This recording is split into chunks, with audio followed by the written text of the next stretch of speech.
Buenas tardes a todos, buenos días a los colegas y compañeros que nos acompañan desde Latinoamérica. Quisiera dar las gracias en primer lugar a los ponentes, a los excelentes ponentes que tenemos en el día de hoy por querer aceptar participar en este curso de nutrición y dietética infantil 2020 de la Sociedad Canaria de Pediatría. Asimismo, agradecer también a todo el grupo humano del Instituto de Nutrición Infantil de Nestlé, especialmente a Juan Carlos Blasco, a Begoña Sánchez, a Marisa Vidal y a Daniel Romero, ya que ese es un concurso y su participación no hubiera sido posible realizar este curso. Realmente este curso estaba programado para el día 7 de marzo del 2020, pero por todas las casas ustedes que conocen, realmente lo tuvimos que posponer y lo hemos hecho ahora por vía telemática en 2 sesiones, esta que será el día de hoy y la próxima que será el próximo día 7 de julio. Para todos los que quisieran hacer preguntas, ya saben que pueden hacerlo, consta en el tarjetón, se lo recuerdo de todas maneras, tienen que hacerlo por correo electrónico. El correo electrónico ya saben que es pediatraslaspalmas@gmail.com. Repito, pediatraslaspalmas@gmail.com. Bueno, los ponentes que tenemos hoy son 3 excelentes ponentes. En primer lugar, va a participar la doctora Mercedes Murray Hurtado, de la Unidad de Nutrición Infantil del Hospital Universitario de Canarias, de Tenerife. Es una excelente compañera, muy proactiva, ¿verdad? Y nos hablará de las recomendaciones actuales de la alimentación en el primer año de vida. Cuando quiera, Mercedes. Gracias.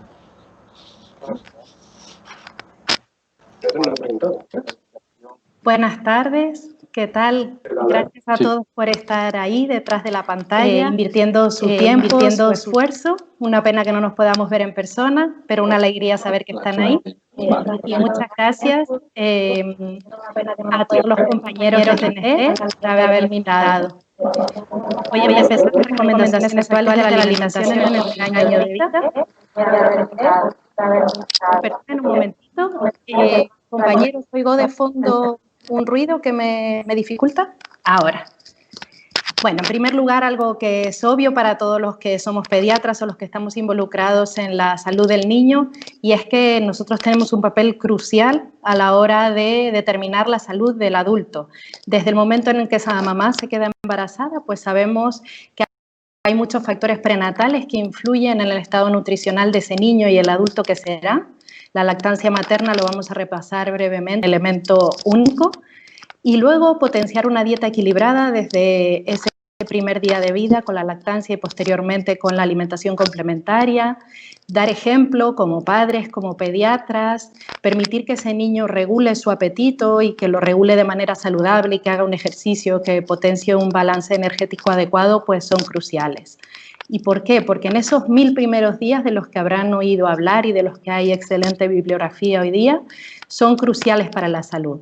Yo me voy a dedicar al primer año de vida y un poquitín más, ¿no? Cuando pasamos un poquito ese primer año de vida. Y como siempre hay que empezar por el principio, y el principio pues es la teta, ¿no? La leche materna sabemos todos que es un alimento funcional. ¿Qué significa que es un alimento funcional? Que no solo aporta nutrientes, calorías, es que aporta beneficios que van más allá de lo estrictamente nutricional. ¿Por qué? Porque está repleto de componentes bioactivos, es decir, de componentes vivos que influyen en la salud del lactante. Y esta leche además se va adaptando al lactante, a sus diferentes momentos evolutivos, a sus enfermedades, su composición es dinámica en función de las necesidades del lactante y eso es lo que lo hace un nutriente vivo. Es un líquido biológico muy complejo. Pueden ver esta gráfica que es muy conocida, que la habrán visto probablemente en otros cursos porque es maravillosa, ¿no? Nos resume cómo esos macro y esos micronutrientes van más allá de los lípidos, las proteínas o los hidratos de carbono. Es que realmente la complejidad de este líquido es tremenda, ¿no? Podríamos hablar una sola charla completa sobre la complejidad de la leche materna y sus componentes bioactivos, energéticos, pero esto sale más allá de las posibilidades de esta charla, ¿no? Sabemos que los beneficios son múltiples. Abajo les voy poniendo bibliografía que les puede ser de utilidad si quieren ampliar un poquito más el tema.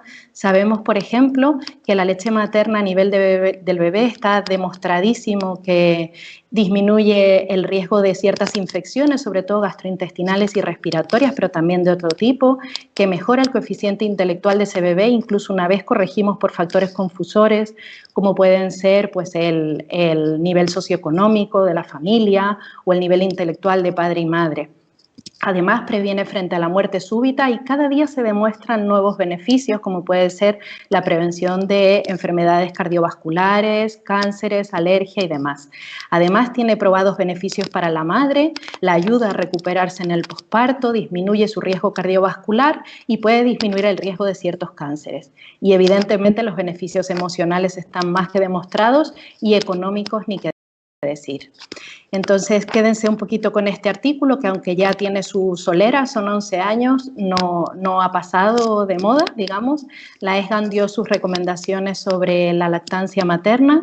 Recuerden esa lactancia materna exclusiva 6 meses, lo hablaremos un poquito más adelante, pero nada de recomendar sustituir esa lactancia materna por otras fórmulas u otros alimentos si no es estrictamente necesario. Las contraindicaciones son muy escasas, hay muy pocas enfermedades de la madre o del lactante que contraindiquen y la hipogaláctea es un hecho prácticamente excepcional, como en todos los mamíferos. Recuerden que cuando la madre toma medicaciones hay lugares donde poder consultar de manera fiable, la página elactancia.org, si no la conocen, se las recomiendo, donde podemos encontrar prácticamente cualquier fármaco y cualquier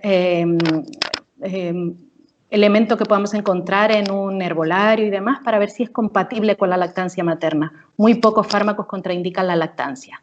Este es un punto importante. El siguiente, el hecho de la suplementación con vitamina D. Quizás les llame la atención saber que las recomendaciones actuales de la ESGAN y del Comité de Nutrición de la Asociación Española de Pediatría son que todos los lactantes, independientemente de si se alimentan al pecho o a biberón, durante el primer año reciban 400 unidades al día de vitamina D de forma sistemática, todo el primer año. Y eso es algo que quizá pues, no teníamos tan claro, ¿no?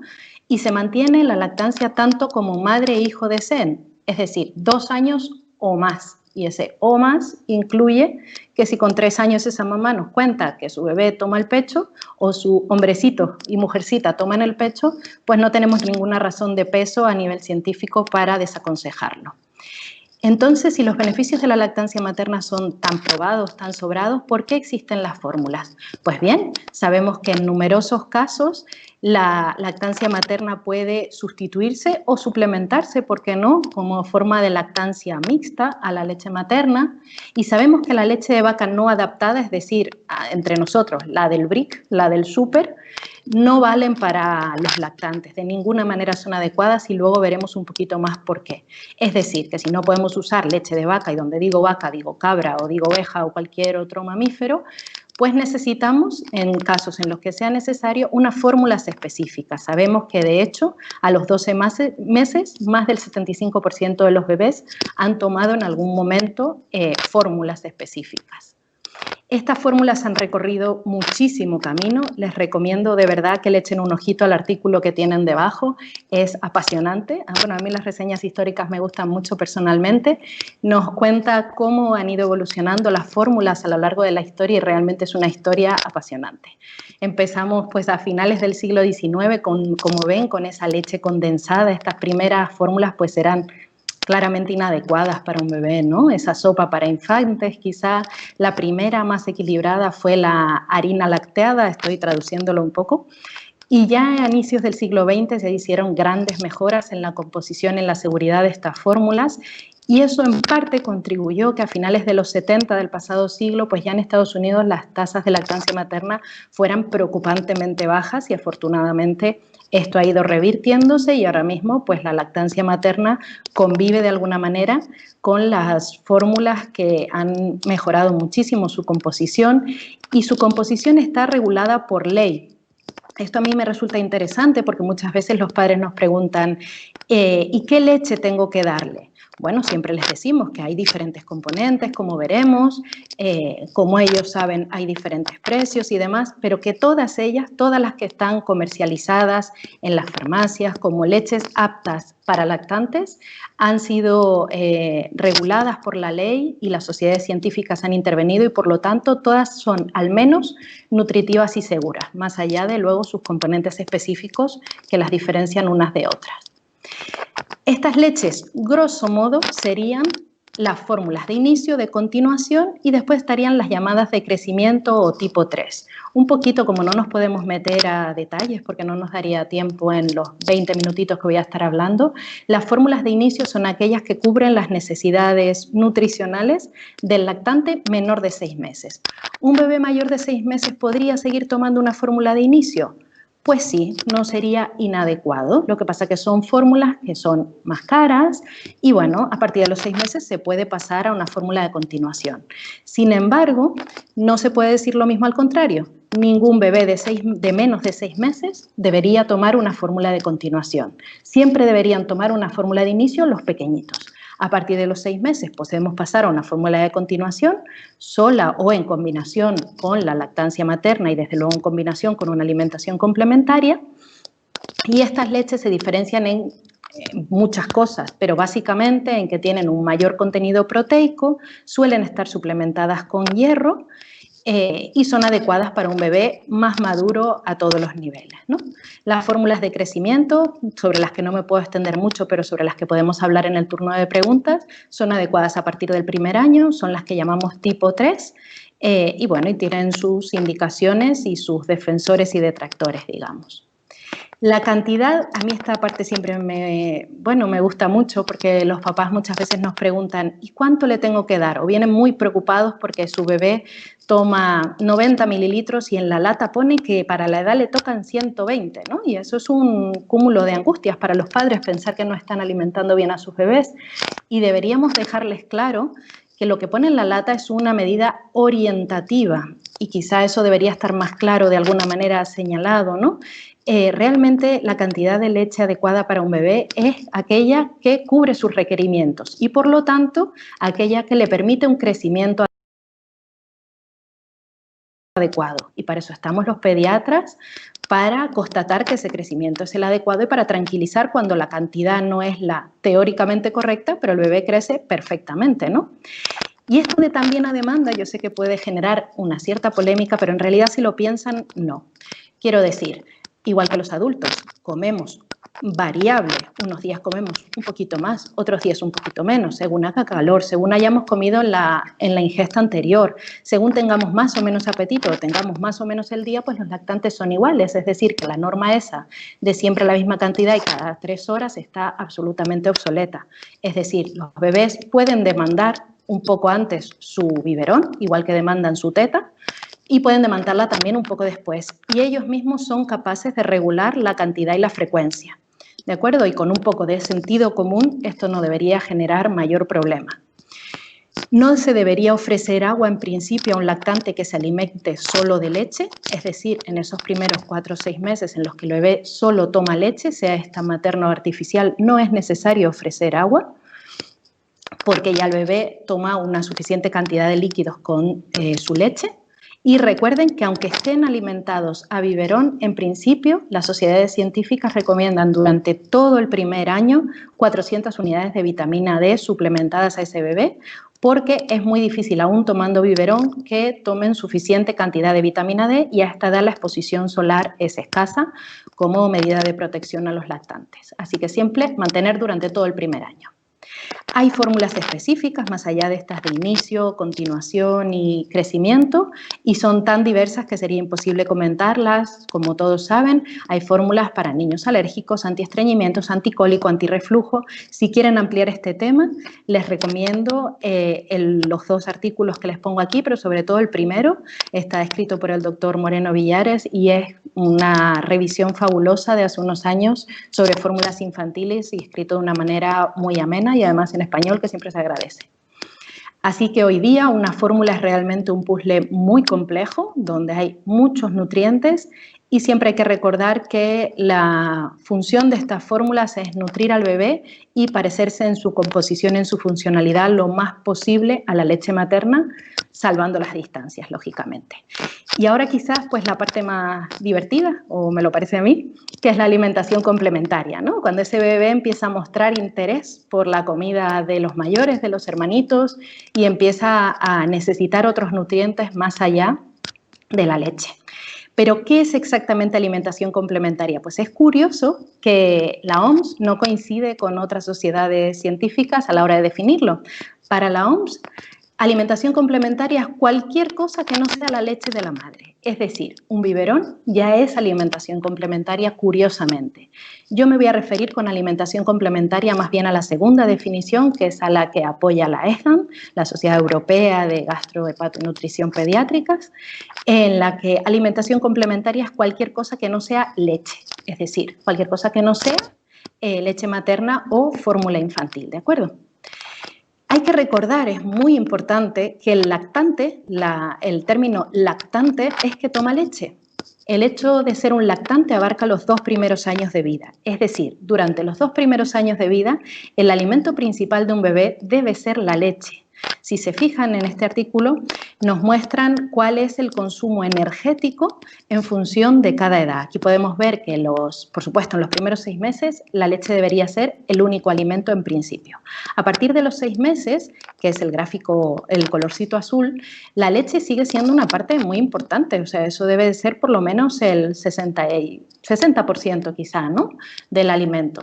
Pero es que luego, a partir de los 12 meses, que es el gráfico de la derecha, todavía la leche sigue siendo un aporte muy importante de calorías y de nutrientes para el bebé. Por lo tanto, a partir del año, cuidado con expresiones como deja la teta para el postre, dale de comer, que es lo que le alimenta, que a partir de esta edad el pecho no alimenta. Esas son frases que, bueno, un padre bien informado puede rebatirnos y nos va a sacar los colores. Además, recordar que si el bebé, sea de biberón o sea de leche materna, hace 4 o 5 tomas al día, en principio no necesita ningún otro aporte lácteo. ¿Se le puede ofrecer? Sí, y ahora lo veremos, pero no es estrictamente necesario. Es decir, no tenemos que obligar a esa madre a que le dé un yogur a su hijo, ¿de acuerdo?, si le da suficientes tomas de lactancia. Y ojo con recomendar destetes precoces, es decir, antes de los 2 años, recomendar a una madre, salvo en casos muy, muy específicos, que destete a su bebé, ¿de acuerdo? Y en cuanto al qué y el cuándo y el cómo empezamos esa alimentación complementaria, pues este artículo es curioso. Lo que analizaron estos compañeros italianos es cómo influimos nosotros como pediatras en cómo empiezan esas familias la alimentación complementaria. Es muy bonito y nos recuerda que si bien nos basamos en la evidencia científica, lógicamente, y por eso están ustedes ahí, pero todos procuramos mantenernos actualizados, pero también nos basamos en las tradiciones locales, lo cual es muy, muy recomendable, como veremos, pero también nos basamos en nuestras propias creencias. Y eso no es malo, cada uno tenemos nuestras propias ideas sobre cómo debe ser la alimentación, pero tenemos que tener cuidado con ser demasiado estrictos. Y ahí tenemos pues que se pueden hacer esquemas predefinidos donde les explicamos más o menos a qué edad toca introducir cada cosa, o podemos guiarnos un poquito en la respuesta del bebé y permitir que sean ellos un poquito los que lleven la voz cantante con nuestra ayuda como pediatras y la ayuda, por supuesto, de los padres, ¿de acuerdo? Entonces, perdón, compañeros, estoy oyendo un ruido de fondo. Si me desconectan, no sé si tengo el micrófono de alguien conectado. Perdón a los compañeros que nos están viendo, porque si no me confunde, gracias. Así que sobre esto nos hablará un poquito más el doctor Santana cuando nos hable del baby-led weaning, pero viene un poco al hilo de esto y es un tema muy bonito, muy interesante. En cuanto a este gráfico, este es un artículo muy interesante, si quieren coger la reseña bibliográfica, es un artículo que a mí me gusta por su claridad y por cómo nos va mostrando paso a paso el cuándo, el qué y el cómo de la alimentación complementaria. Este gráfico me encanta y lo iremos desarrollando. ¿Cuándo empezamos la alimentación complementaria? Es una pregunta importante. ¿Qué le ofrecemos exactamente a ese bebé? qué, hay que empezar por una crema de verduras, hay que empezar por el pescado, por la fruta, ¿por qué? Y el cómo es algo muy bonito, no es lo mismo ofrecer de una manera coercitiva que ofrecer de una manera, bueno, entusiasta de alguna manera, que montar un circo, que es también otra cosa que vemos últimamente, ¿no? Entretener entre 7 personas a un bebé para que coma, cómo les mostramos nuestro ejemplo, cómo dejamos que los bebés se autorregulen a la hora de comer, pues es un tema sobre el que debemos reflexionar. El cuándo está muy claro. Las sociedades científicas hoy día al menos, no sé qué recomendarán mañana, recomiendan un inicio entre los 4 y los 6 meses. Esto es, no antes de las 17 semanas de vida, no después de las 26 semanas de vida. Esos son aproximadamente los 4 a 6 meses. Es decir, si un bebé está con lactancia materna exclusiva, nunca le diremos a los 4 meses, salvo que por alguna razón concreta su curva ponderal sea estrepitosa o haya alguna razón concreta, no le debemos decir a los 4 ni a los 5 meses que empiece a introducir la alimentación complementaria. Hasta los 6 meses la lactancia cubre todos los requerimientos de ese bebé y a partir de los 6 meses le diremos que gradualmente debe introducirlo. Es decir, tampoco nos podemos pasar al otro lado. No podemos decirle que a partir de los 6 meses, bueno, ya veremos. Y si a los 9 lo único que ha probado es una esquinita de una zanahoria, pues vamos bien. No, tampoco es eso. A partir de los 6 meses la leche, sea materna o de fórmula, se quedan cortos a nivel de nutrientes, sobre todo a nivel de hierro y zinc, ¿de acuerdo? Entonces, como mucho a los 6 meses hay que empezar. Y debe ser de forma gradual y en pequeñas cantidades, por supuesto, respetando las costumbres familiares. No será lo mismo tener a nuestro cargo una familia japonesa que a una familia canaria, que a una familia vasca, por poner 3 ejemplos, ¿no? Y respetaremos un poquito las costumbres locales y familiares mientras no sean algo que atente contra la salud y el estado nutricional del bebé, ¿de acuerdo? El orden es absolutamente indiferente. Todos los que tengamos en nuestra consulta esos calendarios que se han quedado obsoletos, en los que pone a los 4 meses el potaje, a los 5 meses los cereales sin gluten, a los 6 meses los cereales con gluten, a los 7 meses, por favor, los rompemos. Eso ya no tiene evidencia científica, es decir, no lo podemos recomendar así porque no tiene evidencia científica. Y ahora lo veremos un poquito más. Y deberíamos empezar a ofrecer agua a demanda. El bebé ya regulará, si le tenemos a mano una fuente de agua, regulará cuando la necesita y se le puede ofrecer. Así que un calendario, en sustitución de esos que decíamos que se han quedado obsoletos, puede ser este. Es un calendario de la Agencia de Salud de Cataluña. Es el que más claro me ha parecido. Seguramente en todas las comunidades tienen uno. Estoy segura de que todas las comunidades se han actualizado, pero este me ha parecido visualmente muy bonito. En principio, hasta los 6 meses solo leche. Entre los 6 y los 12 se introduce prácticamente todo lo demás. Prácticamente, luego veremos qué cosas no se deben introducir antes del año de vida. Cereales, con o sin gluten, fruta, verdura, frutos secos molidos, ahora hablamos un poquito de eso, molidos, el aceite de oliva, el pescado, la carne, el huevo, todo, en un orden indiferente. La leche entera y sus derivados en principio no deben sustituir a las fórmulas ni a la leche materna nunca antes del año, pero a partir de los 9-10 meses se pueden empezar a ofrecer en pequeñas cantidades. Eso incluye el yogur, un poquito de queso blanco y solo a partir de los 3 años podemos dar sólidos que presenten riesgo de atragantamiento. Ahí hablamos de palomitas, frutos secos enteros, uvas y demás. Todo aquello que puede atragantarse o aspirarse, ¿de acuerdo? Y hay alimentos que no deberíamos ofrecer nunca o casi nunca, o como yo digo, en los días de fiesta o de guardar. Y nunca antes del primer año, nunca en el primer año de vida, ¿de acuerdo?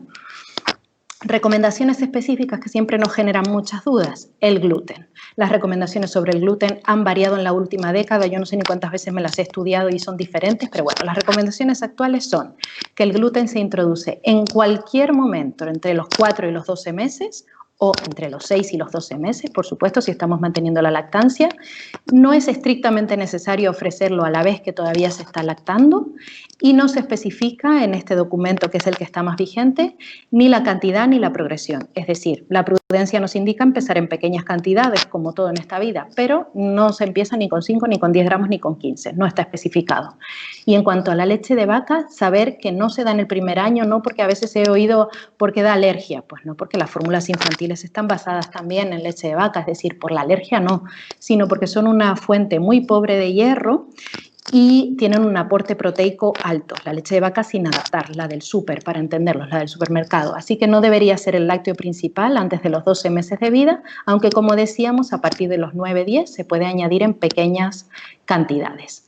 En cuanto a la proteína, no me voy a meter porque el doctor Vitoria va a dar una charla seguramente mucho más interesante y profunda que la mía. Saber que hoy día ofrecemos demasiada proteína a nuestros niños y sobre eso hablaremos más adelante. Y sobre las grasas, sí que reseñar, que es una cosa curiosa, que teníamos a las grasas muy demonizadas, es decir, el problema de la obesidad infantil eran las grasas y esto se ha relativizado mucho. No se ha demostrado relación, sobre todo en los 2 primeros años de vida, entre un consumo de grasa y la adiposidad posterior. No se recomienda restringir el aporte de grasas en niños menores de 2 años y lo más importante, más que restringirla o no, es la calidad de esas grasas. Miren la foto de debajo, ahí no hay postres lácteos azucarados, no hay ningún tipo de bollería industrial, ahí lo que hay es aguacate, hay frutos secos molidos siempre, hay aceite de oliva, hay pescados azules, una alimentación saludable, ¿de acuerdo? Y esto es muy importante. No es solo importante cuándo introducimos la alimentación complementaria y qué introducimos, que eso lo hemos ido viendo, sino cómo. ¿Cómo? Todos piensen en sus consultas, en su experiencia personal, cuántas veces les han contado el niño de 3 años que nunca ha comido un sólido, que se encuentra un tropezón y vomita, que se atraganta, que con 5 años todavía come todo molido como si fuera un bebé. En parte la culpa es de estos periodos ventana, es decir, hay un momento ideal. Yo les explico a los padres que si uno no aprende a leer en un periodo entre los 5, 6, 7 años, pues como pretendas aprender a leer con 50, te va a costar mucho, muchísimo, ¿no? Pues esto es lo mismo. La foto de la izquierda es mi hijo, así voy a resumir, el mayor, que ya tiene 11 años, zampándose su primera sandía con la edad de 6 meses. No se atragantó, no le pasó nada, podría haber elegido otros sólidos, pero elegí ese. Entonces, a partir de los 6-9 meses deberían empezar a probar trozos blandos. ¿Eso qué incluye? Pues un crusco de pan, incluye una papa cocida, incluye pues ciertas frutas, ese aguacate que tiene el niño del medio. Y antes del año deberían tomar sólidos un poquito más duros. Deberían intentar manejar cubiertos y beber con vaso. Y a partir de ahí un aprendizaje continuo con sólidos más duros. Por supuesto no me refiero a aquellos pequeños y duros con riesgo de broncoaspiración, ¿de acuerdo? Sentido común siempre. Así que en cuanto al cuándo, recuerden, no después de las 26 semanas, pero nunca antes de las 17. En cuanto al qué, siempre alimentos saludables desde el principio. No para que le guste la alimentación complementaria le vamos a empezar a ofrecer, no sé, gusanitos, chuches, alimentos poco saludables. Nunca en el primer año azúcar ni sal, porque no la necesitan y porque potenciamos ese gusto para las edades posteriores. Los sabores deben ser diversos. La crema de verdura no tiene que saber todos los días a la misma crema de verdura. Un día tiene que saber a brócoli, otros días tiene que saber a calabaza y otros días le podremos dar un trozo de calabaza cocida a que la rechupetee y se enguarrine, y para eso están luego los trapos para limpiarnos y la bañera. A partir de los 4 o 6 meses, textura puré, pero siempre antes de los 10 meses el niño tiene que estar probando sólidos blanditos al principio y más duros. Y el cómo, a mí me encanta la palabra neoaversión. Es una palabra que todos mis pacientes conocen. Esa neoaversión es ese miedo que todos tenemos a lo nuevo, ¿no? Cualquier cambio en la vida, por si acaso, uy, esto no me gusta, ¿no? Pues esa neoaversión hace que los lactantes y los niños pequeños siempre, por sistema, rechacen lo nuevo. Siempre, siempre, es un mecanismo de defensa, ¿no? Entonces, ante esa neoaversión, persistencia. Un día le doy aguacate, a los 2 días se lo vuelvo a poner. A los 5 días, oh, hay aguacate en la mesa. Entonces, así, de esa manera, no puede ser esos padres que nos dicen, pescado, uy, no, que va, doctora, se lo di una vez y es que no le gustó nada. Y el niño tiene 5 años, por favor, ¿cómo se lo di una vez y no le gustó nada? El tema de la autorregulación, está demostrado que los bebés, los niños pequeños, autorregulan su apetito. Se debería modular de alguna manera desde fuera dentro de lo razonable, pero jamás obligar a comer por encima de su límite a un niño. No se los debe obligar nunca. A partir de los 12 meses el uso de biberón se considera inapropiado. Pueden seguir tomando y deben seguir tomando, como hemos hablado, leche, bien del pecho materno o bien de un vaso, o ir progresando hacia una alimentación con instrumentos de niño mayor o de adulto. Estamos casi acabando, me quedan unas poquitas diapositivas, espero que no los esté aburriendo. Alimentos no recomendados en el primer año. Recuerden que les he dicho que en el primer año hay que introducir de todo, casi de todo. Solamente estas poquitas excepciones. Las verduras de hoja verde, espinaca, acelga y todas las demás tienen un alto riesgo de metahemoglobinemia en el primer año y por lo tanto no se deben incluir entre las verduras a ofrecer, todas las demás sí. La miel, los siropes, no solo por el alto contenido en azúcar, sino por el riesgo de botulismo, por el estar las esporas de toxina botulínica, perdón, del botulismo, incluidas que los bebés todavía no pueden de alguna manera neutralizar en su sistema digestivo. Los frutos secos se pueden ofrecer, de hecho en nuestra cultura canaria y supongo que en otras se usa mucho la almendra molida porque era un alimento que teníamos muy disponible, pero nunca entera, por el riesgo de broncoaspiración, la leche de vaca, ya lo hemos hablado, y luego por razones obvias, ni chucherías, ni rices, ni zumos, ni infusiones azucaradas, aunque fuera ponga que son para bebés y se vendan en la farmacia, nada de esto debería ser ofrecido a los lactantes. Y a partir del primer año, que excede un poquito el límite del año, la dieta debería ser similar a la de toda la familia. Por favor, nada de ofrecer platos de bebé a ese niño eternamente a partir del primer año. Si comemos sushi todos. Y si comemos, no sé, carne con papas, comemos carne con papas todos. Adaptaremos un poquito pues el tamaño, cómo lo ofrecemos y sobre todo el tamaño de las raciones, ¿no? Y recuerden, si no, en los 3 ositos. Papi come más que el niño pequeño. Y a partir de ahí las recomendaciones de alimentación saludable que todos conocen, retirar el biberón a partir del primer año, hay otras formas de beber lácteos y si no lo conocen les recomiendo meterse en internet y consultar qué es esto del nutriplato, que a mí me está siendo muchísimo de utilidad en la consulta. En cuanto a la media mañana y la merienda, siempre que sean saludables, por favor, ni galletas, ni jugos artificiales, ni petit suisse, ni salchichas, ni bollos. Aquí mis niños merendando fruta divertida. Y ya estamos acabando. Recordar que las cantidades sean moderadas. El niño se autorregula, pero a veces, si lo permitimos, se regulan al alza y de ahí el riesgo de obesidad. Recordar esa exposición repetida a alimentos, porque la neoaversión existe. El aporte proteico nos hablará el doctor Vitoria, ajustado a las recomendaciones, por favor, y respetar la saciedad. Todo esto como medidas de prevención de la obesidad. Si desean ampliar información, aparte de toda la bibliografía que les he ido poniendo, pues quizá lo más interesante que encuentro son estos artículos que resumen en gran parte pues todo lo que hemos ido hablando y en los que me he basado aparte de otra bibliografía. Y luego ya más a nivel padres o a nivel nuestro de consulta y para darles a los papás las recomendaciones de la Asociación Española de Pediatría que están estupendas, están de 2018 y están clarísimas. La guía de alimentación PIPO que generamos aquí, que estamos aquí, creo que tiene unas pautas que todavía siguen siendo válidas. El Nutriplato, como les decía, que es de gran utilidad y lo pueden recomendar a las familias, y los libros de Carlos González, que personalmente me son muy afines en la forma de explicar a los padres. Y como conclusiones, solamente recuerden que las recomendaciones sobre alimentación complementaria están en continua revisión y por lo tanto no seamos como médicos y guías de esas familias demasiado estrictos, sí con cosas que atentan contra la salud y el estado nutricional del bebé, pero no seamos demasiado estrictas porque estas recomendaciones de alguna manera pueden revisarse, es decir, que donde ahora se recomienda el pescado a tal edad, a lo mejor esto cambia. Así que respetemos un poquito la cultura, las creencias y las condiciones de cada familia, promovamos siempre la lactancia materna, la alimentación complementaria, iniciémosla como mucho a partir de los 6 meses, por los nutrientes que quedan deficitarios en la leche, ajustemos el aporte proteico, permitamos que ese bebé se autorregule, pero sin que tienda al exceso, y desde el principio ofrezcamos una alimentación complementaria saludable como garantía de un adulto saludable. Así que muchas gracias y hasta la siguiente. Muchas gracias, Mercedes, por la excelente exposición que has hecho y muy práctica. Y a continuación, el doctor Daniel González Santana. Daniel González Santana es un compañero de nuestra unidad del Hospital Materno Infantil de Las Palmas, de la Unidad de Gastroenterología y Nutrición. Es también un joven entusiasta y nos va a hablar de alimentación complementaria, Baby Led Weaning, modelo tradicional con cuchara. Era Daniel, gracias. Buenas tardes a todos.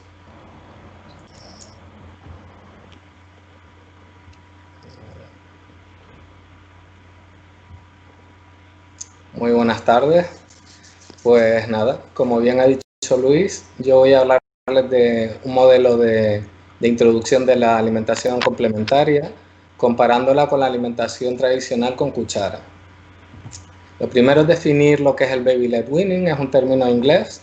Baby sería bebé, led es el participio del verbo to lead, liderado, dirigido, y weaning sería el desteto, el paso a la alimentación complementaria. O sea que una buena traducción sería el destete dirigido por el bebé. Todo comienza con una enfermera llamada G. Rapley que trabajaba en salud pública en Reino Unido, y ella acuñó este término en 2005 estudiando la capacitación de los lactantes a la alimentación sólida. Más tarde lo convertiría a este estudio en tema de su doctorado. Ella hacía visitas domiciliarias a madres lactantes y se dio cuenta de que los problemas en la introducción de la alimentación en los bebés eran más frecuentes de lo que ella pensaba.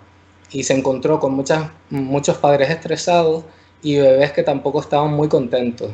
Y ella también pues observó que los niños a partir de los 6 meses de edad eran capaces de hacer muchas más cosas y de ser más autónomos de lo que nosotros les dejábamos, puesto que les estábamos dando un papel pasivo en la alimentación, simplemente metiéndoles cucharadas sin más.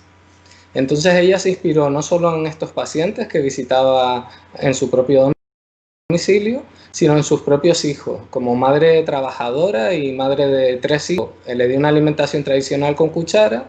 En el segundo hizo un baby-led weaning mixto, o sea, cuchara y baby-led weaning, y ya con el tercero hizo un baby-led weaning estricto.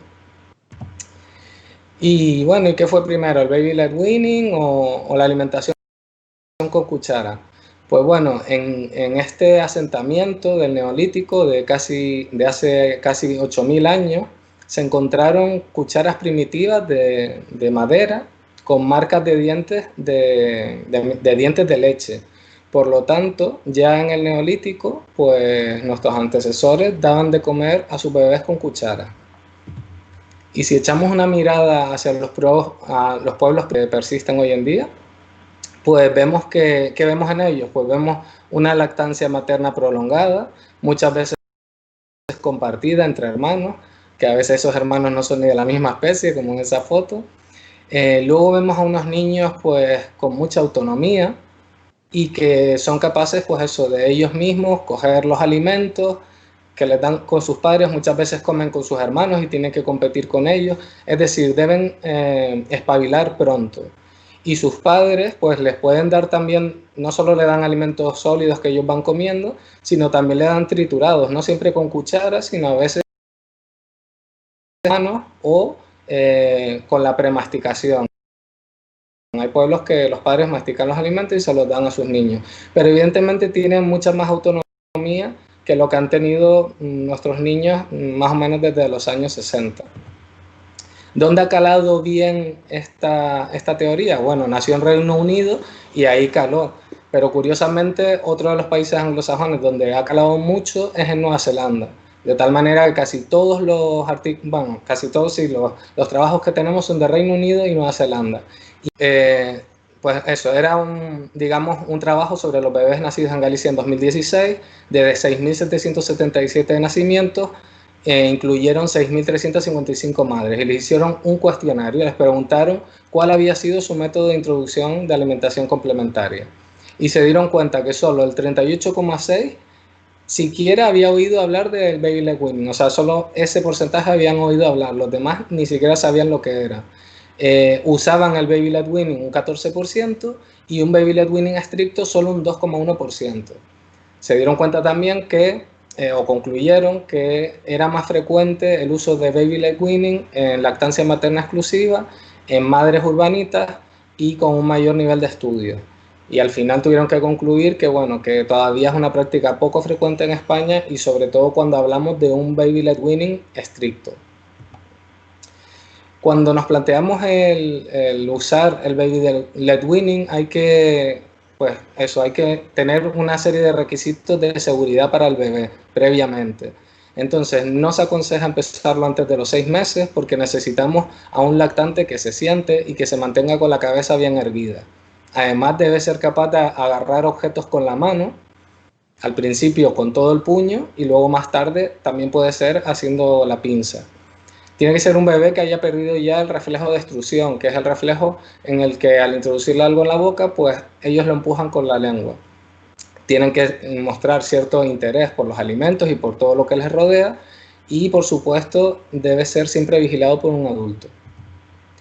También los alimentos deben cumplir una serie de requisitos para evitar problemas. Deben ser pues eso, alimentos blandos, fáciles de masticar, deben ser alargados para que los niños los puedan coger con todo su puño y con el tamaño de más o menos del dedo índice de un adulto, para que sea el puño del bebé y sobresalga un trocito que es el que el niño va a ir mordisqueando. Por supuesto deben ser alimentos sanos como cualquier otro lactante, y debemos priorizar los alimentos ricos en hierro, porque no debemos olvidar que a partir de los 6 meses los niños ya no obtienen todo el hierro que necesitan con la lactancia materna. Como a cualquier bebé, vamos a evitar los alimentos con sal, con azúcar o con grasas saturadas. Luego, por riesgo de atragantamiento, también evitaremos alimentos duros o muy pequeños, los frutos secos o las semillas enteros, o las frutas con hueso. Para evitar toxinfecciones alimentarias, pues los alimentos de origen animal deben estar bien hechos. Y evitaremos también las verduras ricas en nitratos por el riesgo de metahemoglobinemia. Entonces serían más o menos los alimentos prohibidos que hemos comentado. ¿Cuáles son las ventajas de esta técnica? Pues bueno, en primer lugar promueve unos hábitos de alimentación saludables, porque muchos de los trocitos que le vamos a ofrecer a los niños van a estar basados sobre todo en alimentos sanos como son las verduras o las frutas. Favorece la lactancia materna, porque además lo ideal es que el niño cuando empieza con esta técnica, incluso cuando la continúa, tenga la lactancia materna de apoyo, porque al principio no se va a nutrir bien solo con los alimentos sólidos que les ofrecemos. Por supuesto, estos niños van a tener una mayor aceptación de sabores y de texturas variados.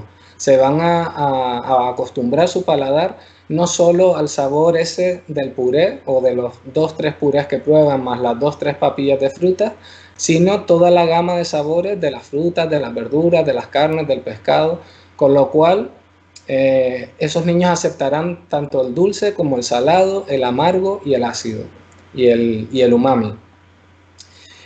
Por supuesto habrá una mejor relación del lactante con los alimentos, puesto que los dejamos que toquen, que huelan, que saboreen. También favorece la autorregulación, es decir, el niño cuando se siente saciado va a parar, mientras que si nosotros le vamos enchufando cucharas sin que el niño pueda reaccionar, pues a lo mejor su mecanismo de saciedad no dejamos que funcione bien, y es cuando vienen esos vómitos porque el niño le hemos llenado más que su capacidad. Y además promueve la comida en familia, porque el niño lo vamos a poner en la trona y lo vamos a incluir en la familia. Y eso está demostradísimo que disminuye la obesidad, el comer en familia. Otra de las ventajas es que los padres tienen al niño ahí como lo están vigilando, pero más bien de reojo. Tampoco hay que estar agobiando al niño, y entonces hay menor ansiedad familiar y también menor presión sobre el niño. El niño está más feliz y los padres también. Por tanto, los padres también se van a preocupar menos por el peso del niño si a lo mejor no es tan boyante como sería de otra forma. Estimula el desarrollo psicomotor del lactante, porque le estamos dando más independencia y lo que decíamos antes, tocan, saborean, huelen. Y además favorecemos la masticación desde muy temprano, y lo cual hace que el correcto crecimiento de los arcos dentales y que este a su vez sea simétrico, porque los niños masticarán por ambos lados al mismo tiempo, no solo por el lado por el que nosotros le introducimos la cuchara, que normalmente suele ser el mismo, porque tendemos a colocarnos en la misma posición. Este estudio que compara a niños con baby-led weaning con niños con alimentación por cuchara, lo que quería ver si había diferencias en peso, talla o índice de masa corporal. Y lo que vieron es que los alimentados con cuchara tuvieron mayor tasa, pero no mayor peso ni índice de masa corporal. De los alimentados con cuchara vieron que los de fórmula tuvieron más peso que los de lactancia materna. Sin embargo, los de baby-led weaning no mostraron diferencias entre alimentados con fórmula o con lactancia materna. En este otro estudio vieron que los niños alimentados con baby-led weaning tenían una mayor respuesta a la saciedad y una menor tendencia al sobrepeso. Además, estos resultados fueron independientes de la duración de la lactancia materna, del inicio de la alimentación complementaria y del control que ejercían las madres sobre los niños, los padres. En este otro estudio se comparó a niños alimentados con cuchara y niños alimentados con baby led weaning, pero un baby led weaning modificado que se llama Bliss. Este baby led weaning lo que hace es intentar corregir los inconvenientes que tiene el baby led weaning, que sería un riesgo de bajo peso, de déficit de ingesta energética, de déficit de algunos micronutrientes como el hierro y atragantamiento.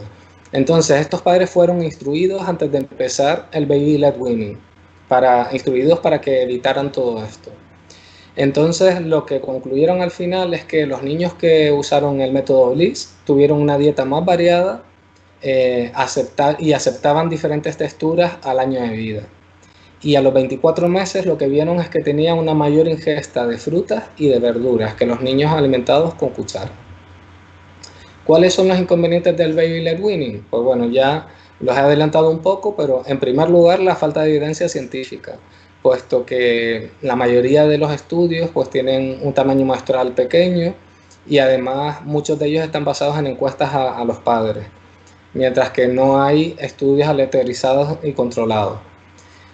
Otro de los inconvenientes es que al principio los niños poco más o menos que juegan con la comida al principio y no llegan a nutrirse lo suficientemente, con una ingesta de energía insuficiente y también de algunos micronutrientes como el hierro. Y luego está el temido riesgo de atragantamiento con estos alimentos sólidos. Pues, ¿cuáles son esos alimentos con riesgo de atragantamiento? Pues en realidad sirven para los niños con baby led weaning y para todos los bebés en general. No se nos ocurre darles pues alimentos enteros con hueso como cerezas o aceitunas, frutas o verduras que crudas son duras como la zanahoria o la manzana, alimentos enteros redondeados como las uvas o los tomates cherry, alimentos con espinas, con cáscaras, con hueso, alimentos que hacen bola como las lonchas de embutido, algunas chucherías que pueden ser pues las gominolas, los caramelos duros o las que son pegajosas como las nubes, las saladas, alimentos que tienen puntas o durezas como las papas tipo chips o las palomitas de maíz, las roscas, o los frutos secos enteros. En este otro estudio pues se comparó también a niños con el método Bliss y niños con cuchara y para ver el riesgo de atragantamiento. Y ellos vieron que el 35% de los bebés al menos tuvo un atragantamiento a los 6 u 8 meses de vida, pero no vieron diferencias entre ambos grupos. Y lo que sí les preocupó a los investigadores fue que al 52% a los 7 meses y el 94% a los 12 meses se les ofrecieron alimentos con riesgo de atragantamiento en ambos grupos. Es decir, que tanto los padres con baby led weaning como los padres que alimentaban con cuchara, a esas edades ya más, pues eso, 7 meses y 12 meses, daban algunos de los alimentos que estuve nombrando antes, que ponen en riesgo a los bebés. En este otro estudio, pues no observaron diferencias en el índice de masa corporal ni en la autorregulación energética entre ambos grupos. Y lo que sí vieron es que los que se alimentaron con Bliss tuvieron menor rechazo a alimentos y mayor disfrute de la comida.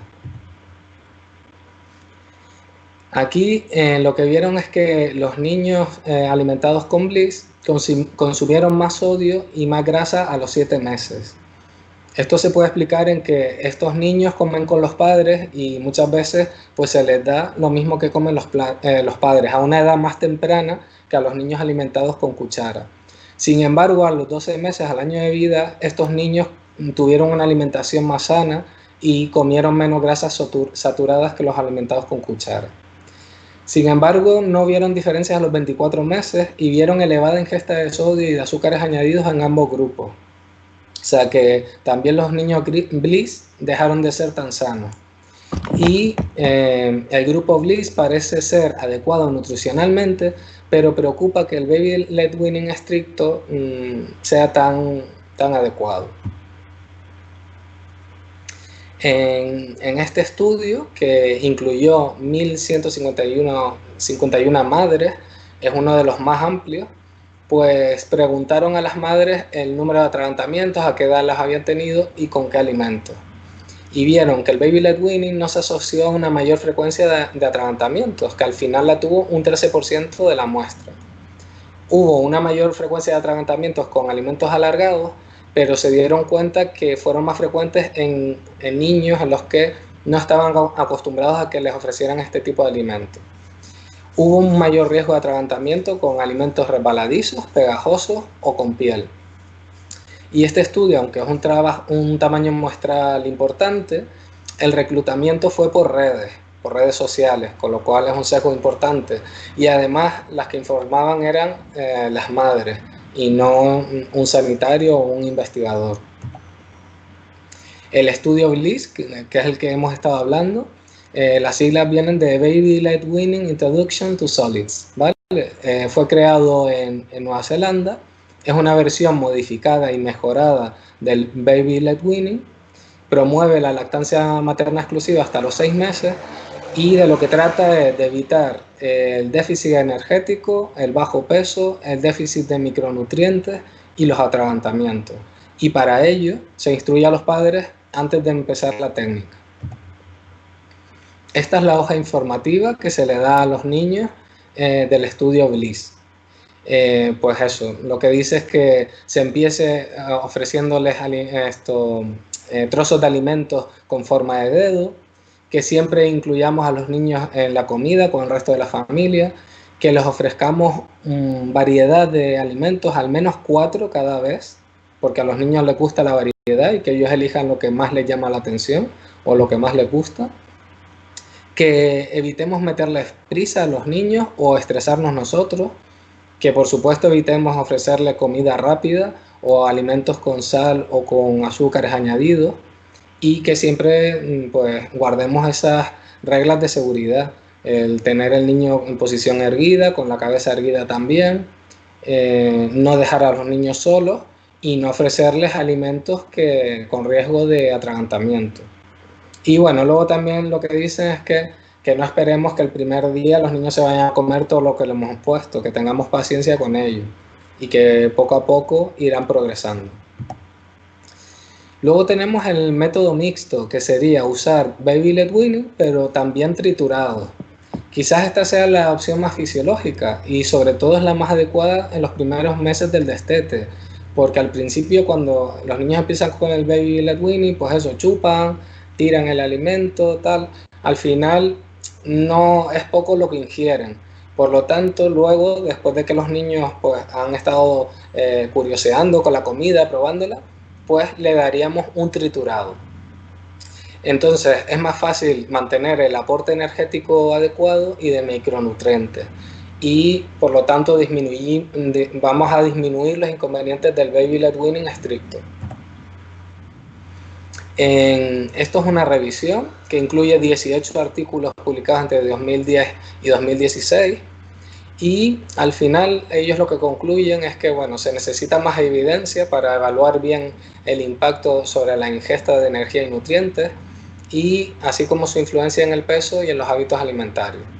Pero que estos primeros estudios parecen indicar que fomenta hábitos alimentarios positivos y una ganancia ponderal adecuada de los bebés.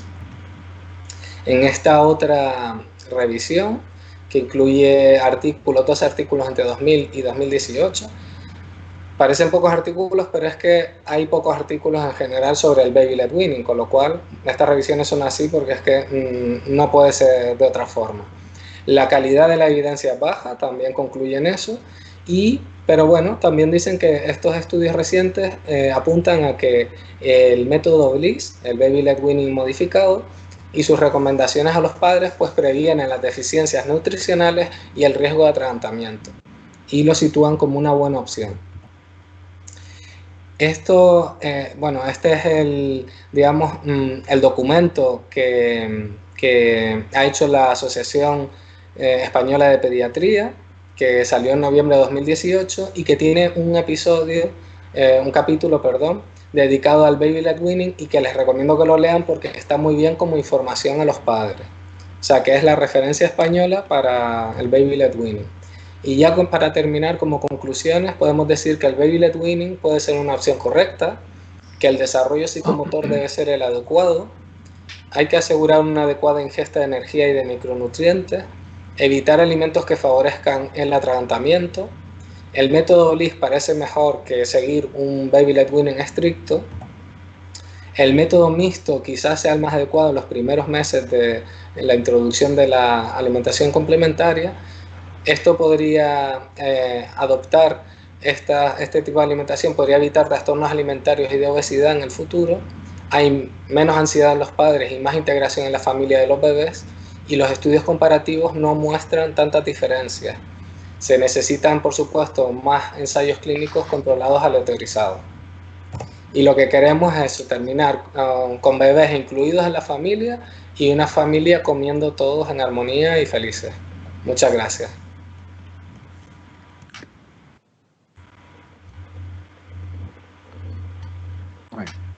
Bueno, muchas gracias al doctor Daniel González por esta excelente exposición y puesta al día del baby led weaning. Y a continuación nos hablará el doctor Isidro Vitoria Miñana. El doctor Isidro Vitoria Miñana ya es conocido por todos, es un referente a nivel nacional e internacional en nutrición infantil y también en la enfermedades metabólicas, y nos hablará de las proteínas en la alimentación del niño pequeño. Cuando quieras, Isidro.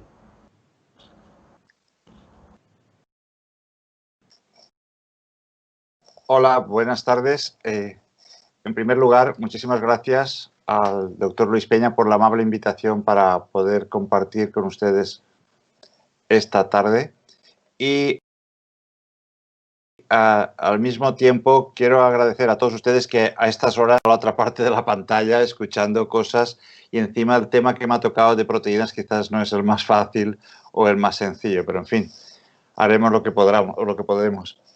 También quería agradecer a Nestlé el soporte, porque sin su ayuda, como decía Luis, esto no se podría hacer.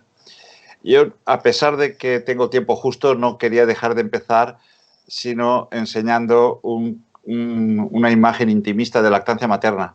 Es Clotilde, que está dando de pecho a su hija María, cuando Joaquín Sorolla viene de Roma, donde ha sido becado, y se alquila en un piso de Madrid, en la Plaza del Progreso. Y bueno, simplemente es para tratar de desconectar un poco y poder explicar las cosas que vamos a hacer ahora.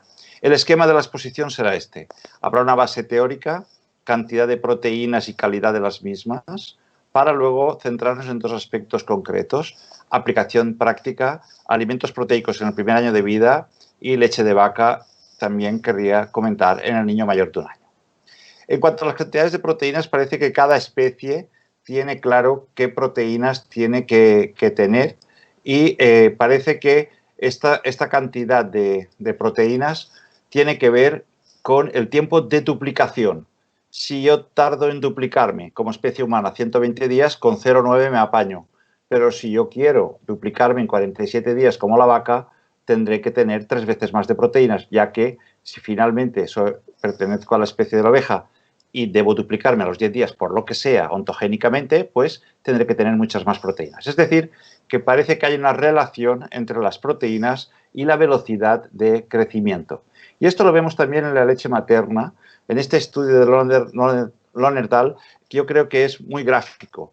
Vemos cómo en los primeros 6 meses de vida, de 1,3 a 1,1 gramos por 100 mililitros contiene la leche materna. Mientras que la leche materna madura también, pero de los 6 a los 12 meses, la cantidad de proteínas es menor, de 1,1 a 0,9. Porque, como vemos en esta gráfica, en los primeros 6 meses se crece a un ritmo y después no se sigue igual, sino que se baja el ritmo de crecimiento. Es decir, de alguna manera se está adaptando el crecimiento físico al contenido, o al revés, se está adaptando el contenido en proteínas de la leche materna al crecimiento físico real. ¿Y por qué la fórmula, clásicamente en los años anteriores, hasta hace unos 5 o 6 años, contenía más proteínas? Pues porque si la leche madura de la lactancia materna contiene de 1,6 a 1,8 gramos de proteínas por 100 kilocalorías y contiene todos los aminoácidos esenciales, de alguna manera la industria estaba preocupada, y también las sociedades científicas, de asegurar esa cantidad de aminoácidos esenciales, y esto muchas veces, con procesos tecnológicos no tan perfeccionados como los que hay actualmente, obligaba a aportar unas cantidades de proteínas mayores.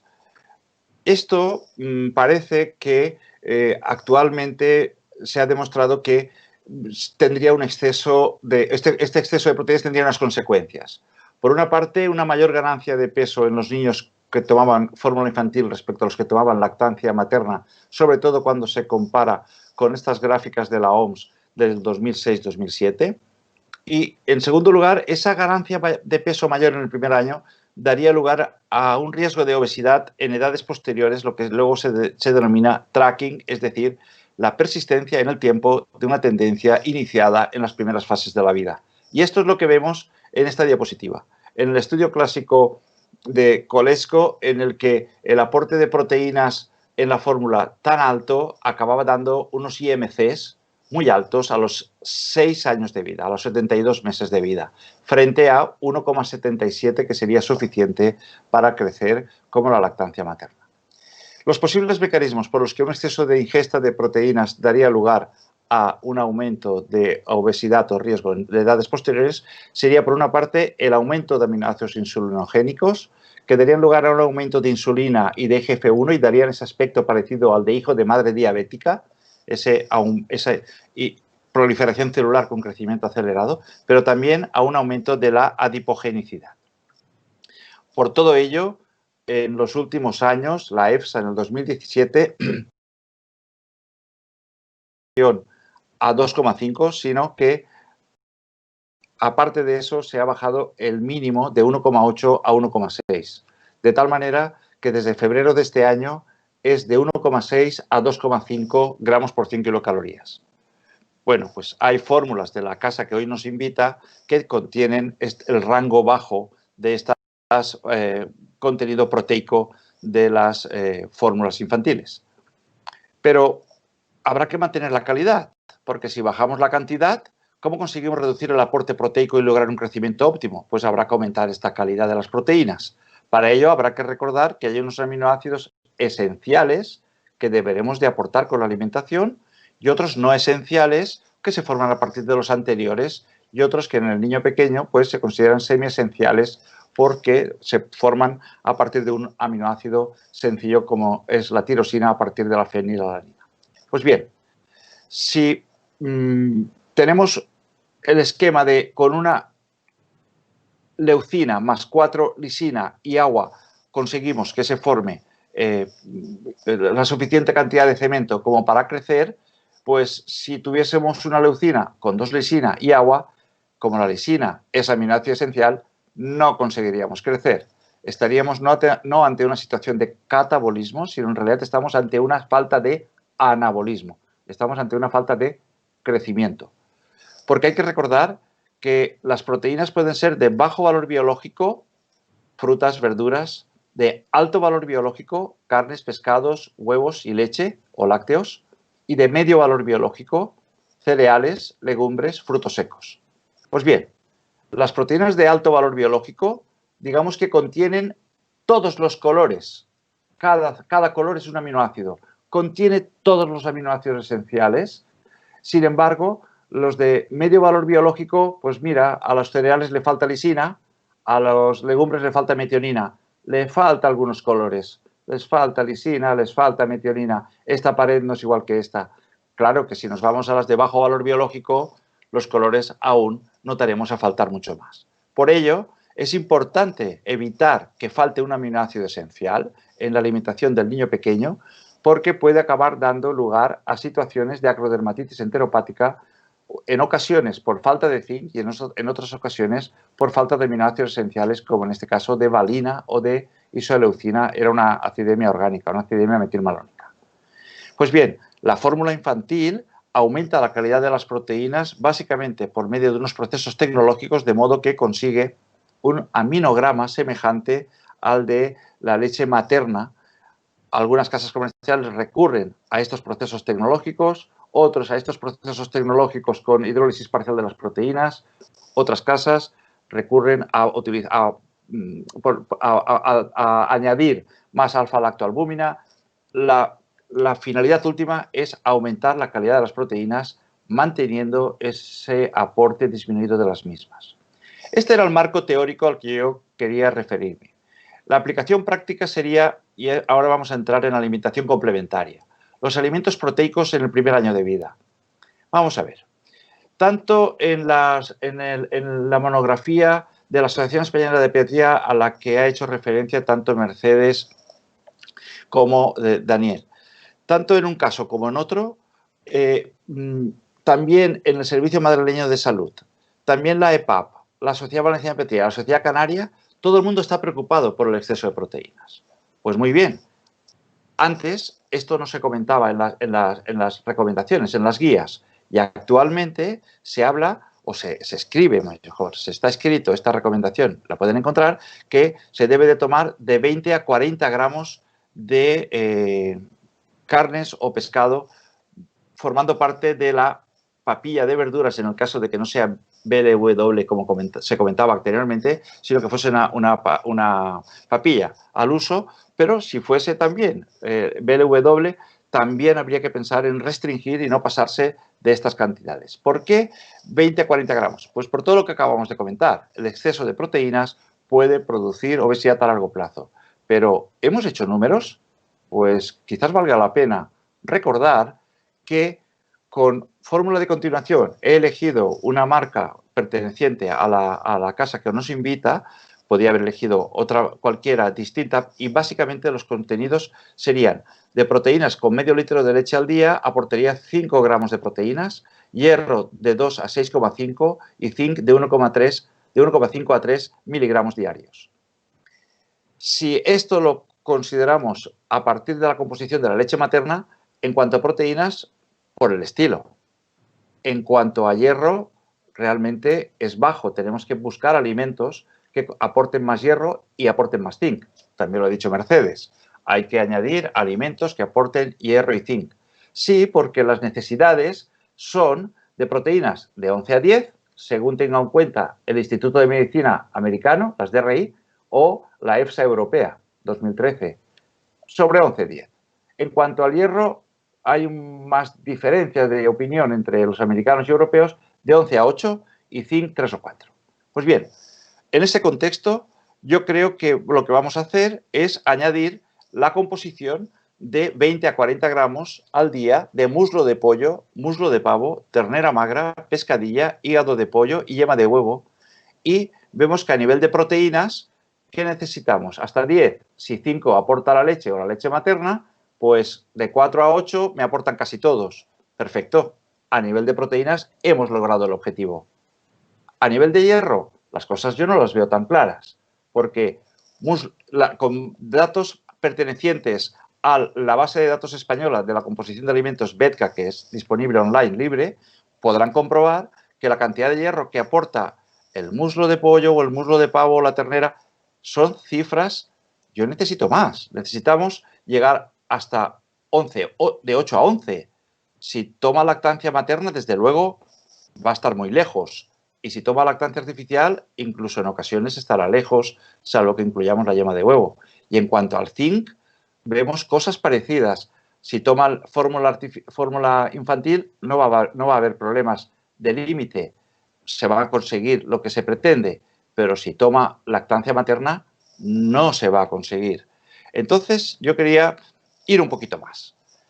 La AEP dice que también se puede utilizar como fuentes de hierro, lo dice textualmente, estos alimentos: guisantes, alubias, lentejas, brócoli, tofu y hummus. Y he buscado enseguida la composición de donde lo he podido encontrar. Bien en la BEDCA, o el caso de hummus lo he tenido que encontrar en la base de datos norteamericana. Pues bien, la cantidad de hierro que aportan estos alimentos realmente es muy bajo. Pero es que ya no es eso, es que su biodisponibilidad es mucho menor, como luego enseñaré, respecto a las proteínas de alto valor biológico. Es decir, que parece que al disminuir las recomendaciones del aporte de proteínas, sobre todo de alto valor biológico, como carne, pescados, huevos, aunque añadamos de medio valor biológico como legumbres, podemos tener un problema con el hierro. Si levantamos el pie del acelerador del hierro, nos hemos pasado de frenada quizás y estamos con un problema de hierro. Y por eso quizás haya que recordar el tema de los cereales. Para ello, quería recordar que la biodisponibilidad del hierro EM es mucho mayor que la del no EM, como antes decía. Por eso, las recomendaciones de la ingesta de hierro entre los 6 y 12 meses del Instituto de Medicina americano era de 11, como decíamos, y la EFSA de 8. Pero a mí me parece mucho más didáctico ver cómo la OMS dice que ni 11 ni 8, que depende de la biodisponibilidad de la fuente. Es decir, que si yo tomo verduras, probablemente pueda necesitar hasta 18 miligramos al día de ese hierro. Mientras que si tomo proteínas de alto valor biológico, pues probablemente con 6 sea suficiente. Es decir, yo me quedaría con la preocupación de que si la fuente de hierro no es tan biodisponible, quizás hay que pensar en más cantidades. Y por eso, a la hora de pensar qué cereales habría que añadir, pues quisiera compartir con ustedes la preocupación por la moda extendida de que, queriendo huir de los azúcares de los cereales, pues se están utilizando algunos productos como maicena, que no aporta casi proteínas y no aporta suficiente hierro, ni siquiera zinc. O la harina de avena, que desde luego no solo no aporta proteínas, sino tampoco aporta calorías ni hierro. U otras alternativas que uno lee en determinados foros, como los copos de avena, que no aportan hierro, aunque sí que aporten proteínas. O el arroz integral hervido, que no aporta proteínas ni tampoco hierro. Tan solo la sémola de trigo se nos queda un poquitín mejor en todos los nutrientes, excepto en hierro. Entonces, probablemente la alternativa deban seguir siendo los cereales. Cereales que en los últimos 2 años han disminuido muchísimo, la mayoría de las casas comerciales, han disminuido la cantidad de azúcares y han aumentado la cantidad de fibra. Y por esto yo creo que como pediatras no deberemos de mirar hacia otro lado cuando nos planteen estas alternativas. Yo creo que estos niños va a haber más ferropenia si no nos fijamos en esta idea. Porque si tenemos en cuenta el aporte de hierro, teniendo en cuenta de 20 a 40 gramos de alimento proteico, si se toman carnes o pescados, pues la cantidad con fórmula de continuación más carne o pescado oscila entre 2 y 7. Y lo que yo quiero es entre 8 y 11. 8 Europa, 11 América. 8 más biodisponible, 11 menos biodisponible. Pero quisiera entrar aquí, como sea. Entonces, con pollo, complicadito. Con yema de huevo, entro mejor. Quizás haya que combinar los dos nutrientes con fórmula. Pero con lactancia materna, yo creo que de ninguna manera se puede pensar que uno está nutriendo bien a nuestros niños. Creo que hay que acordarse de los cereales. Y 25 gramos de cereales aportan al menos de 2 a 2,5 miligramos de hierro. Por tanto, es una llamada de atención sobre la necesidad de utilizar cereales ricos en fibra y bajos en azúcares, pero ricos en hierro, para complementar el hierro de las proteínas en la alimentación complementaria. Y el último aspecto que yo quería comentar era el de la leche de vaca en el niño mayor de 1 año. Yo creo que históricamente, en 1956, se empezaron a publicar el primer caso de anemia hipoproteinemia anasarca, que inicialmente era de causa desconocida. Esta primera descripción era de 4 casos, este es el artículo original, y estos casos clásicos uno podría encontrar en la bibliografía muchos ejemplos, he encontrado más de 40 y les resumo algunos de ellos.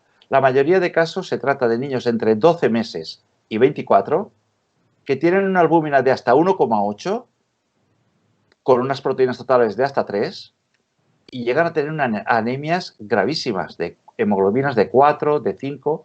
Muchos de ellos han ganado en su momento, en los años 80, una biopsia de la mucosa intestinal en la que se observaban cambios mínimos. A veces se encontraban sangre oculta en heces y no consta casi nunca la cantidad de leche de vaca en los artículos. Solo en algunos últimos artículos empiezan a hablar de 3/4 de litro. Y en este sentido, en los últimos años sí que se vuelven a publicar casos de anemia anasarca y debidos en el año 2012, 14, 18 y 19, niños de 16 meses a 20 meses con albúminas tan bajas como 1 y proteínas tan bajas como 3 y hemoglobinas tan bajas, pero lo interesante es que esta vez sí se fija más la bibliografía en que estos niños toman de 850 mililitros a 2.000 mililitros diarios y refieren escasa ingesta de otros alimentos. Es el caso del niño mal comedor. Pero ¿es que el niño mayor de 1 año no puede tomar leche de vaca? Claro que sí. El niño menor de 1 año ya puede. Si el niño menor de 1 año, ¿cómo no va a poder tomar el niño mayor de 1 año?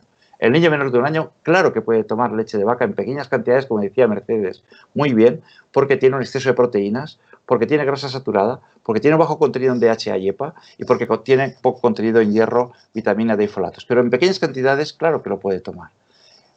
¿Y a partir del año? Pues a partir del año, claro que lo puede tomar. De hecho, tanto en la Sociedad Canaria como en la EP se puede ofrecer yogur natural o queso desde los 9 meses y leche de vaca entera a partir de los 12 meses.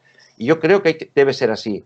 Pero vamos a ver, existen las fórmulas de crecimiento, las leches o las fórmulas del niño pequeño. No hay que llamar de crecimiento, sino de niño pequeño, es la mejor traducción del inglés del YCF.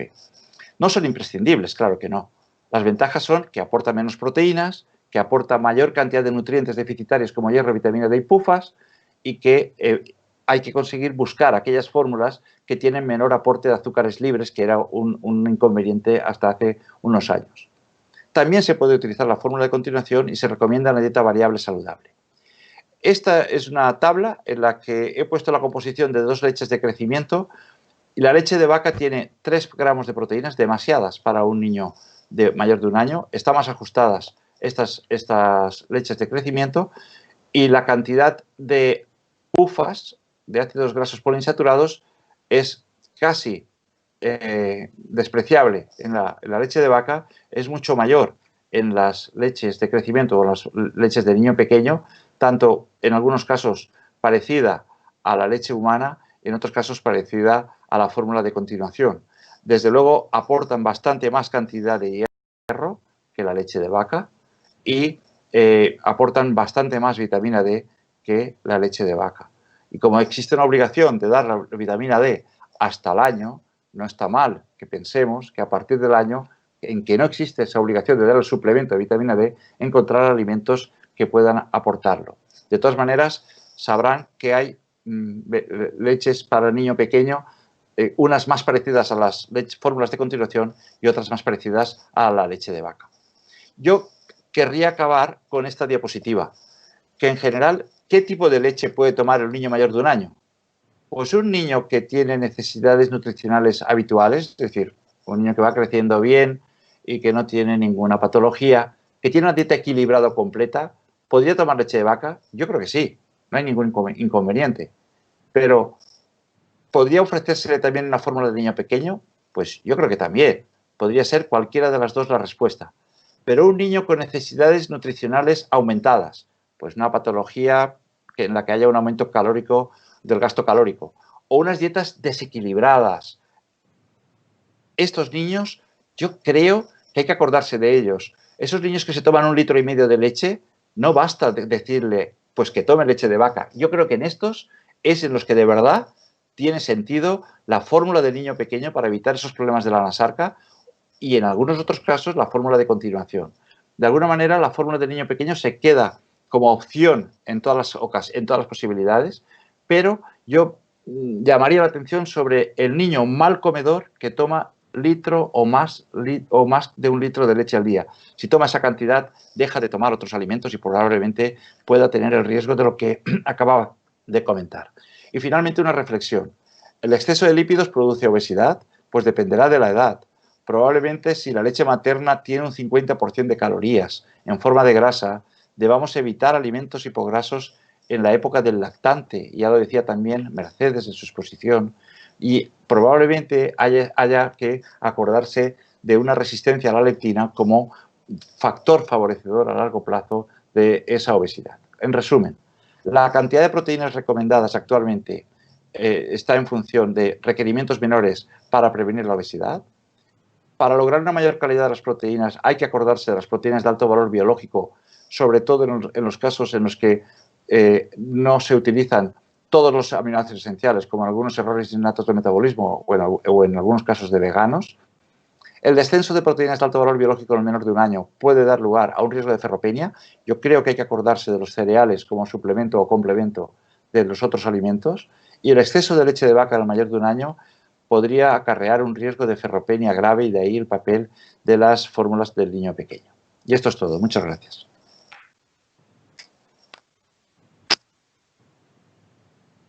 Muchísimas gracias, doctor Isidro Vitoria, por esta excelente charla que nos ha dado, esta puesta al día. Y tenemos unos pocos minutos para hacer una serie de preguntas que nos han ido llegando.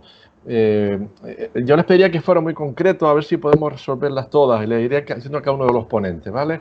Para la doctora Mercedes Murray voy a hacer dos mezcladas en una, y comentan que si es correcto introducir primero cereales sin gluten o con gluten. Aquí en Canarias, si se pueden dar cereales integrales o gofio a los lactantes.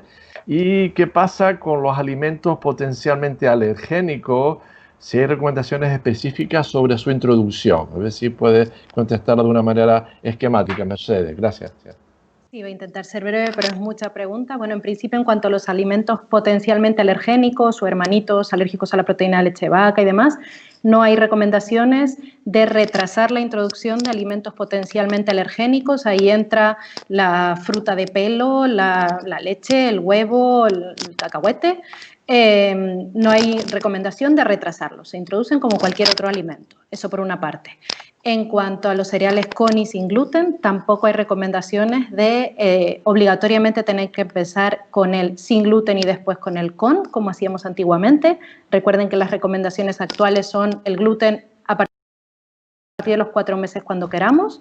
Y por último, en cuanto a los cereales sobre el que he intentado informarme un poco y no hay mucha bibliografía, sí que el gofio en cantidades excesivas, igual que los cereales integrales, por el alto contenido en fitatos, podría dar problemas nutricionales importantes de malabsorción de hierro, de zinc, de cobre y demás, pero en pequeñas cantidades y no desplazando a otros tipos de cereales y otro tipo de aportes en una dieta equilibrada, se podrían valorar y se pueden introducir, y más en nuestra cultura en la que se han usado desde la época aborigen, pero siempre en cantidad comedida y en una dieta equilibrada, como comentaba el doctor Vitoria. Muchas gracias, Mercedes. Para el doctor González, ¿cree que el baby led weaning ha venido para quedarse o se trata de una moda pasajera más? El micrófono. El micro.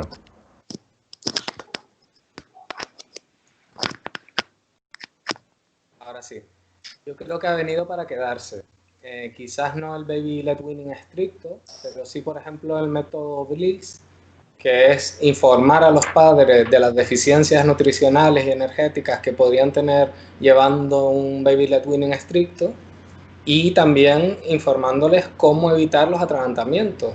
Y es que además esta información es útil para todos los padres en general, puesto que, como el estudio que mostré, los niños alimentados con cuchara también les ofrecíamos alimentos con riesgo de atragantamiento. Y luego está la técnica mixta, o sea que yo creo que tampoco los padres se tienen que sentir mal por darle un triturado a un bebé a los 6 meses, aunque quieras hacer, pues eso, que el niño disfrute de las texturas, de los olores, del gusto, pero sobre todo cuando está empezando y está experimentando, pues las dos actividades yo creo que son complementarias. El doctor Vitoria, ¿por qué mecanismo los aminoácidos ramificados podrían explicar que el exceso de proteína sea adipogénica? Se cree que la valina, leucina y isoleucina, los aminoácidos ramificados, bloquearían la beta-oxidación de los ácidos grasos en la mitocondria, y entonces habría un acúmulo, no se oxida, y por tanto habría un acúmulo de grasa en forma de triglicéridos en el adipocito. Gracias, Isidro. Otra pregunta para la doctora Murray. ¿Es necesario ofrecer mi primer yogur? ¿O se puede dar yogur normal? ¿Y qué recomendación hace con las dietas veganas o vegetarianas en el primer año de vida? Son 2 en una, ¿vale?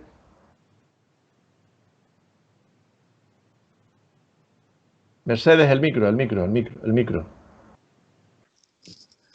Sí. Perdón, lo retiré para no tapar a los compañeros. El yogur a partir de los 9-10 meses se puede ofrecer.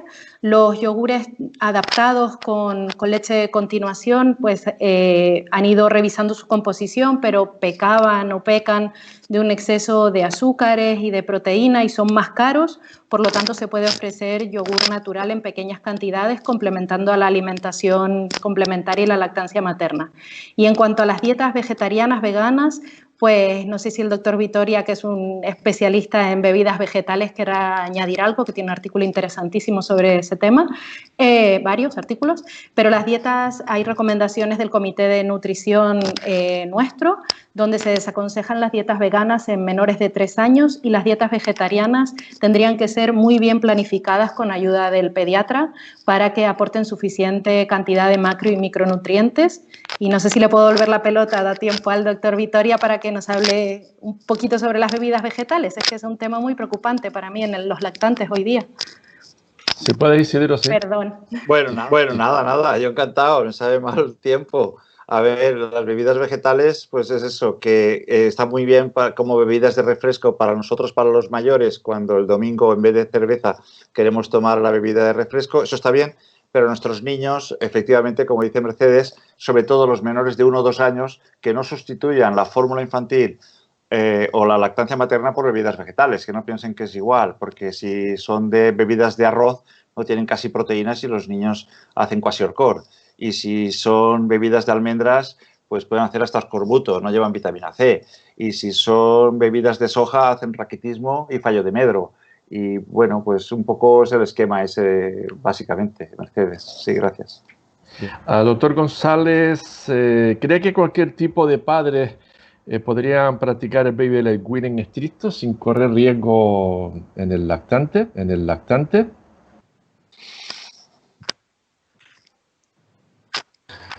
Micrófono. Pues claramente no.